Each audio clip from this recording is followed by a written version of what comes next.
Unions may strike and exactly what impact it will have. Officials are now, though, preparing for the worst. Here's more from Irv Chapman.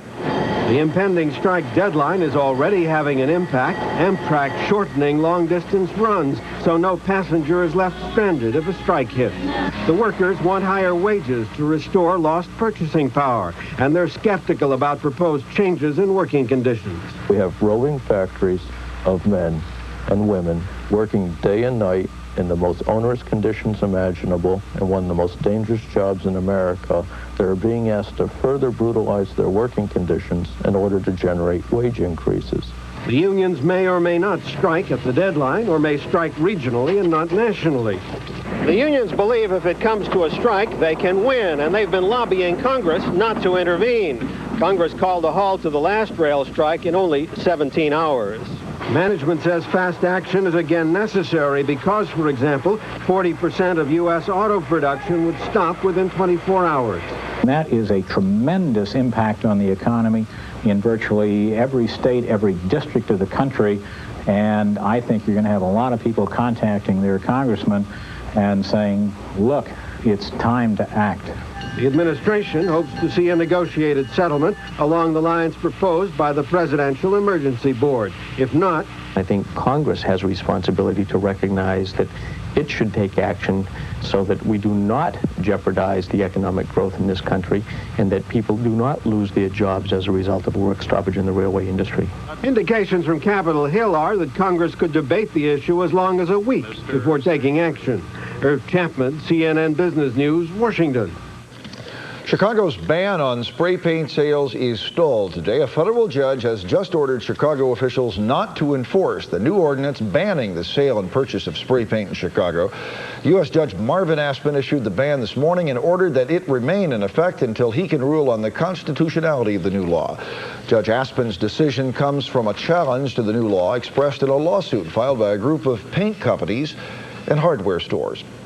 Heart patients who are concerned about their pacemakers are advised to contact the hospitals where they underwent surgery. This after 7 people were indicted yesterday for tampering with used pacemakers and selling them for new. The indictment charges Michael Walton of Hammond, Indiana, and 6 of his employees with altering and repackaging the heart devices to resell them. This is Cardiotronics, one of 11 companies the 43-year-old Walton operated simultaneously. In Chicago, the American Medical Association says jeopardizing a patient's safety for financial gain is inappropriate. I have no way to defend that kind of practice as a physician who sometimes uses pacemakers.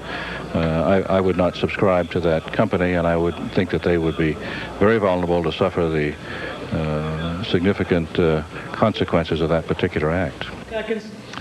Officials say at least 12 Chicago area residents received pacemakers from Walton's company. Meanwhile, doctors in Illinois, Wisconsin, Indiana, and a half dozen other states have been warned of Walton's scheme.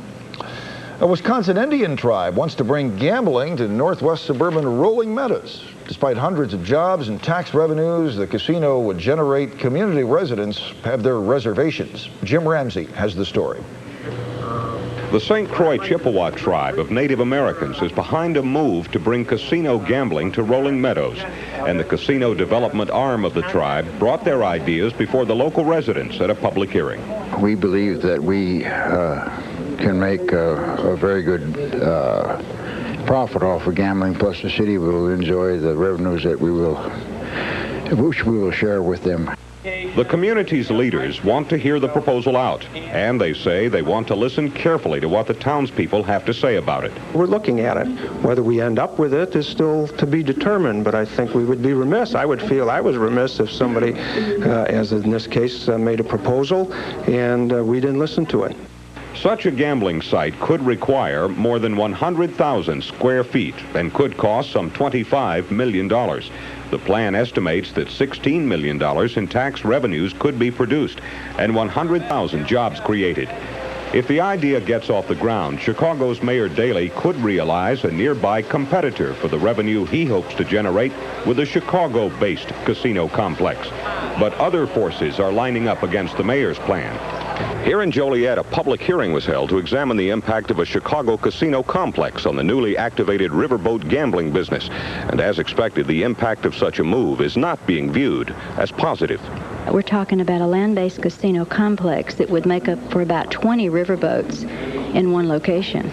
That's the impact we're talking about, which would be a lot to absorb. There is mounting concern that if the state legislature goes along with the mayor's casino complex, then the new riverboats casinos will be hurt in their efforts to help the economic problems downstate. Such an argument may also be applicable to the proposed gambling center in Rolling Meadows.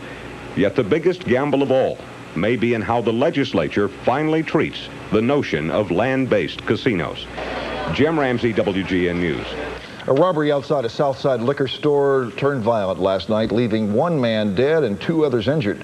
The victim is identified as Alex Ocuel. Police say he and 2 other men had just closed up for the night at the Fine Fare Food and Liquor store. The men were leaving in one car when police say 3 teenagers surrounded them.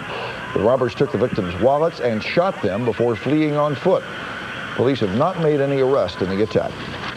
Well, the suburban Harvey City Council this morning voted to guarantee a $400,000 loan to the only black-owned Chrysler dealership in Illinois. Harvey Chrysler Plymouth is in deep financial trouble, so deep that 2 weeks ago, black leaders gathered there to keep Chrysler from liquidating its stock of cars. Harvey officials reportedly voted to guarantee the loan to help the dealer recover from bankruptcy. The dealership could reopen as soon as next week. When the Midday News continues, several major airlines agree to pay for price fixing without admitting they did it. And voters in Israel hold the future of the Mideast peace talks in their ballots.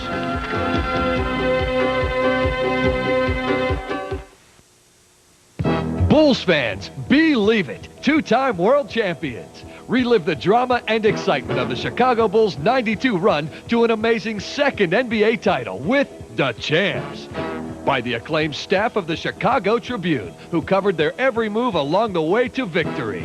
Relish those critical plays and crucial victories through dramatic full-color photos, game-by-game overviews of the playoffs, commentary, stats, pivotal moments, and more.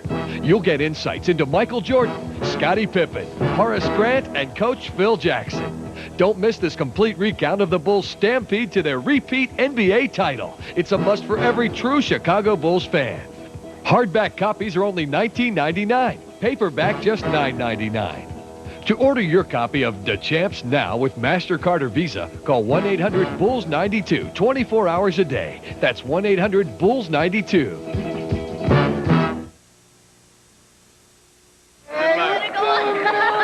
We made it. Hey, I couldn't have gotten through physics without you. Yeah, well, you're on your own at college. It's not fair. That's all right. I'm going to get a job, you know. I'm start working. I'm save. I'll be in college in another year or 2. Support the United Negro College Fund. A mind is a terrible thing to waste.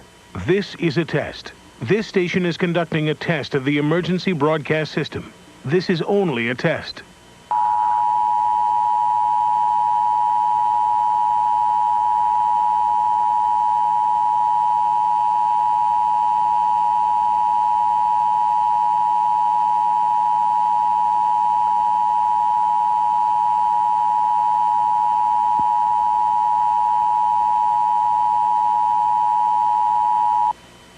This is a test of the emergency broadcast system. The broadcasters of your area, in voluntary cooperation with federal, state, and local authorities, have developed this system to keep you informed in the event of an emergency.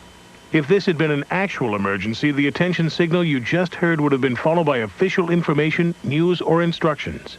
This station serves the northeast section of Illinois. This concludes this test of the emergency broadcast system.